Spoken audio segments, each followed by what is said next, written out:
Jour 2 de mon retour à Tokyo. Aujourd'hui, nous sommes le 28 novembre 2022. C'est le moment où je vais aller finalement et enfin à Yokohama. À Yokohama, je suis arrivé, je suis descendu, j'ai découvert que Chinatown était vraiment à côté. Donc je me suis dit, je suis en avance par rapport à l'ouverture de la Gundam Factory. Donc je vais aller regarder un petit peu Chinatown. Parce que pourquoi pas. C'est quelque chose qui est assez intéressant à regarder, c'est vraiment joli, c'est un quartier qui en réalité nous transporte un petit peu dans le monde et nous fait un petit peu questionner si on est encore un peu au Japon ou pas. Spoiler alerte, on est quand même encore au Japon, mais c'est assez intéressant de voir le changement de décor, alors que j'ai juste pris quoi, une demi-heure de train, une heure de train, je sais plus exactement. C'était vite fait en fait. Et la visite est pas très longue, parce que bon, je l'ai fait que dans un sens, j'ai pas non plus fait Pac-Man dans les rues, mais j'ai trouvé ça intéressant et je me dis qu'il faudrait que j'y retourne. Peut-être pas pendant ce voyage-là actuellement. Là, ça semble un petit peu compromis, mais j'y reviendrai une autre fois, sans aucun doute. Pour la suite, je voulais vraiment faire la Gundam Factory. Donc ce que j'ai fait, c'est que j'ai dû prendre mes tickets en ligne pour voir l'entrée. On peut bien évidemment acheter l'entrée sur place, il n'y a pas de souci avec ça, il me semble. Mais il fallait aussi que je prenne mon ticket pour pouvoir monter sur le dock du Gundam et pouvoir assister en fait au spectacle depuis le dock. Malheureusement, ce genre d'événement, on peut le faire, ça coûte un peu cher. C'est peut-être pas le type d'événement le plus satisfaisant ou le plus excitant, parce que bien évidemment, ils ne peuvent faire bouger le gros robot géant que d'une certaine façon. On n'a pas exactement le budget d'un gouvernement pour pouvoir faire bouger ça. Donc, ça a un petit peu des limitations, mais c'est très impressionnant. C'était vraiment. Moi, j'étais hypé. J'étais absolument hypé tout le long. J'étais vraiment heureux d'être là. À l'entrée, on nous donne un gunpla. On peut assister au spectacle depuis le sol devant le Gundam sans aucun problème, sans payer autre chose que l'entrée. Et pour l'accès au dock, un peu cher quand même, 3000 yens. On peut accéder au spectacle depuis le côté du Gundam, donc c'est peut-être pas en réalité la meilleure vue, mais pouvoir voir un robot géant bouger comme ça, d'aussi près, c'est cool. Concernant les achats, il y a quelques items qui sont un petit peu exclusifs à la Gundam Base là, mais bon, rien de vraiment particulier qui vaut vraiment la peine d'être parlé. Enfin, je pourrais en parler, oui, il y a des t-shirts, il y a des stylos, il y a des casquettes Gundam Yokohama. Il y a un café juste au-dessus. Ouais, ça existe. C'est pas... Honnêtement, les cafés collab, et ça j'en parlerai un petit peu plus tard, je pense pas que c'est le truc le plus excitant, mais en même temps, une partie de moi, tu vois, est un petit peu hypée quand on est là et que on se dit, ok, je sais que j'ai mangé un truc qui est hors de prix par rapport à ce que c'est, mais il y a le petit sticker là qui vient avec. Et j'en parle un peu plus tard. Du coup, qu'est-ce que j'ai fait d'autre après ça, je suis rentré. Une fois que j'ai fait bien évidemment des achats, que j'ai mangé sur place, que j'ai assisté pour la troisième fois au spectacle du Gundam qui bouge. Il y a aussi une partie musée que j'ai vite fait regarder. Pas trop en détail pour être honnête.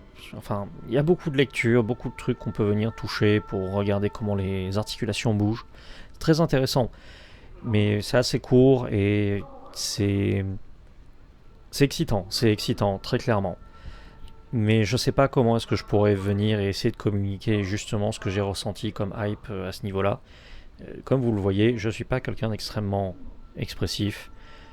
Notamment, vous pouvez le voir durant mes streams, que le manque d'expression absolument... Enfin, mon perso est construit autour de ça parce que je suis comme ça. J'étais content d'être là. Et c'est un truc à faire une fois. Je sais que c'est pas le truc le plus OP.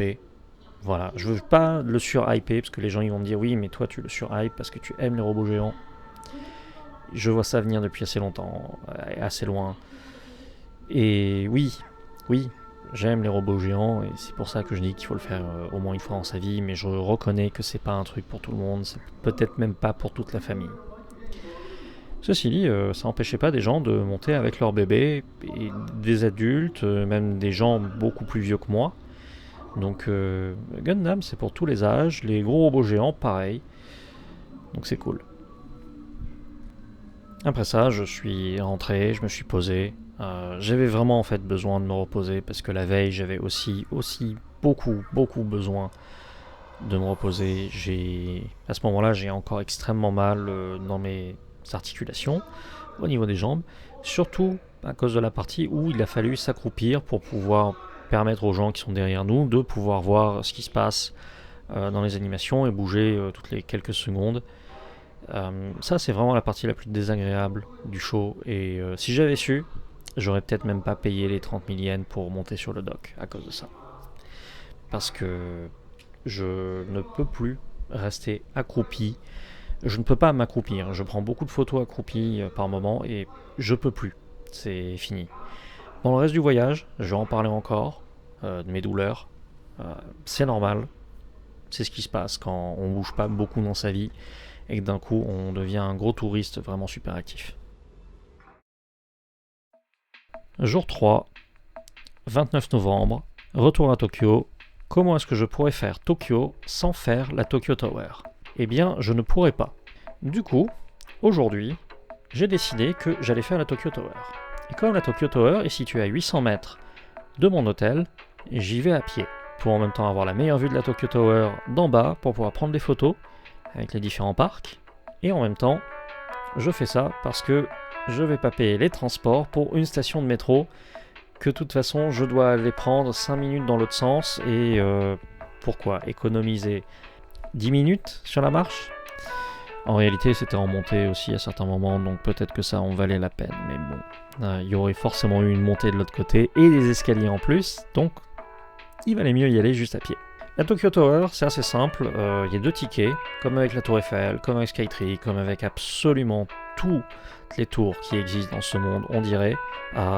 Du coup, j'ai pris le ticket pour bien évidemment monter tout en haut. Malheureusement, je dois avouer que Skytree est très clairement le gagnant là. Skytree a beaucoup de place pour pouvoir faire ça. Skytree est clairement pensé en partie pour le tourisme et en même temps pour montrer qu'on peut avoir une grosse antenne pour pouvoir diffuser la télé au Japon de façon plus efficace. Parce que bon, Tokyo Tower c'était plus peut-être adapté pour faire une tour radio. Elle est plus haute que la tour Eiffel, de quelques mètres, mais honnêtement, le sommet, c'est pas top. Et encore, on peut pas vraiment appeler ça trop le sommet, c'est pas exactement la même chose qu'avec la tour Eiffel. Donc, je suis quand même monté et j'ai essayé, on va dire, d'apprécier ça un maximum. Le seul petit problème en fait que j'ai avec ce genre d'attraction où on monte à un endroit comme ça, c'est que c'est vraiment sympa de venir et de nous foutre un guide comme ça sur un téléphone qu'on nous prête et tout. Mais le guide, en fait, il n'est pas forcément à jour avec les bâtiments qu'on essaie de nous montrer. Et il y a de nouveaux bâtiments qui ont poussé et qui nous cachent la vue d'autres bâtiments. Donc, je pense que la moindre des choses, c'est d'essayer de maintenir ce guide un minimum à jour, d'une façon ou d'une autre. Parce que un gratte-ciel, ça pousse pas comme ça. Il y a pas mal d'investissements pour faire ça, et je pense que malheureusement, on voit un petit peu des lacunes au niveau du service de la Tokyo Tower. Et c'est dommage parce que quand ce qu'on regarde ne matche pas forcément avec ce qu'on a sous les yeux, c'est assez décevant. Et pourtant, la réalité de la chose, c'est que ce n'étaient pas des bâtiments qui étaient en construction. Bien sûr qu'il y a toujours des constructions tout autour. Mais quand les bâtiments ils sont finis, essayez de mettre à jour votre appli d'une façon ou d'une autre, s'il vous plaît. Ceci dit, le prix n'était pas non plus trop abusé. Je me rappelle plus de combien ça m'a coûté. Vous pouvez consulter ça sur le site officiel. Mais on va dire que c'était correct. Dans l'ensemble, l'expérience n'était pas vraiment mauvaise. C'était correct. Vraiment. J'insiste sur la partie correcte. Mais j'ai quand même préféré Skytree. Si je devais choisir entre les deux, je referais plutôt Skytree. Par la suite, après avoir fini la Tokyo Tower, j'ai quand même visité le centre commercial qu'il y avait en dessous. Parce qu'il y a bien évidemment un bâtiment en dessous, contrairement à la Tour Eiffel. Et ce bâtiment est plein de petits magasins de souvenirs divers et variés. Donc je m'en suis servi pour faire un petit peu de shopping, pour pouvoir offrir des cadeaux à Noël, et pour pouvoir bien évidemment aussi ramener des souvenirs. Voilà, des cadeaux de Noël sous forme de souvenirs. Après avoir bien évidemment gravi la tour Eiffel à l'aide d'un ascenseur, je veux dire la tour de Tokyo, désolé, lapsus, je me suis dit, Pourquoi est-ce que je n'irais pas faire un parc? Le parc de Shinjuku-gyoen. C'est un parc qui est représenté dans le film d'animation de Makoto Shinkai, Garden of Words. Et bien évidemment, tout ce que Makoto Shinkai fait est absolument magnifique et unique, mais il s'inspire énormément de la réalité, surtout d'endroits qui existent dans la vraie vie pour pouvoir faire ces différentes mises en scène. Et du coup, le Shinjuku-gyoen est utilisé dans Garden of Words. C'est le parc dans lequel nous avons notre petit élève qui va sécher les cours lorsqu'il pleut et la prof qui est un petit peu perdue, qui y va pour boire de la bière et manger des chocolats. Ouais, c'est un petit peu ça, la trame, on va dire. Du coup, j'y suis allé parce qu'il y avait 2 endroits que je voulais voir. Principalement 2 endroits. En réalité, il y en avait même, on va dire, 3. Le premier, c'est le genre de petit kiosque où ils vont s'asseoir pendant les jours de pluie. Parce que, bien évidemment, le gars, il sèche les cours tous les jours de pluie, et pendant la mousson, il pleut pratiquement tous les jours, tous les matins. Sa mentalité, c'est littéralement, s'il pleut le matin, je sèche les cours, je viens ici. Elle a des problèmes différents, mais bon, cette femme, c'est un petit peu compliqué ce qui se passe, et je vous recommande le film, histoire que vous puissiez comprendre ce qui se passe exactement. D'accord? Parce que peu importe ce que j'ai dit jusqu'ici, vous n'avez aucun contexte, vous ne pouvez pas imaginer ce qui se passe. Ah oui, et pour la deuxième chose que j'ai voulu voir là-bas, c'était pendant une des scènes où il pleut, il y a une branche qui touche l'eau. J'ai trouvé cet endroit, je sais où est cet endroit, et bien évidemment, quand vous visitez ça en octobre, bien évidemment, la branche elle est à poil, donc non, ça fait pas le même effet, c'est pas aussi beau. Mais oui, bien évidemment, des saisons différentes, bien évidemment, vont dicter des habillages différents pour les plantes. Il faudrait que j'y aille en juin ou pendant la mousson pour avoir vraiment la véritable expérience. Le kiosque aussi était fermé parce que, bien évidemment, il devait être rénové ou quelque chose. Pour la troisième partie, je voulais juste prendre en photo le bâtiment de NTT Docomo, qui est la société de télécommunications japonaise. Ils ont un bâtiment que j'appelle l'Empire State Building, mais qui n'est pas ça du tout. On peut le voir depuis le parc, et on peut même prendre de très belles photos de ça, y compris, d'après ce que je vois sur Google, avoir le bâtiment qui se reflète dans l'eau, dans le petit lac. C'est magnifique. Très joli comme parc. Le pass annuel est à 2000 yens, l'entrée unique est à 500 yens pour un adulte, il me semble. Parce que oui, c'est un parc dans lequel vous devez payer soit un abonnement, soit une entrée pour pouvoir entrer. Si vous sortez et que vous décidez de re-rentrer durant la même journée, il faut que vous informiez le staff au préalable. C'est tout.